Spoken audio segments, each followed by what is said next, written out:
ओम सा ऐरवध्ये नमः नैवेद्ये नमः बोधनाय नमः ओम सा महाबोधनाय नमः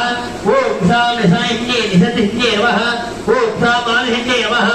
ओम सा श्यामलाय नमः ओम सा बुद्धाय नमः ऋणिगामीशाने ओम सा विश्वधूमध्ये नमः तन्मते ओम सा भट्टाधाय नमः विसुद्धोक्ते ततः विमलासने तलाकृते ओम सा सूर्यमण्डलाय नमः ध्यानं ब्रह्मास्त्रभक्तिनः चतुर्दशमन्दिरः त्रिकण्ठो कुशोभेनः सूर्यमण्डलपत्न्यः ओम सा सूर्यमण्डलपते ब्रह्मणे नमः हरिकृताः केशराकृते ओम सा स्वमण्डलाय नमः विष्णु सदवः ज्वामाने त्रिकण्ठत्रप्ति लीलापरिप्रदेगाधः ओम मण्डलपत्न्यः ओम हंसा स्वमण्डलपते विष्णवे नमः कर्णिकाकृते ओम सामण्डलाय नमः अग्ने मध्यं सदमिन्द्रमेल कण्ठत्रलोधनं व्याख्याक्तलाक्येन सुरकसंतदर्वशं सर्वालनसंचित्त सर्वायुक्तवेदिनं ओम सामण्डलपते इत्रालि नमः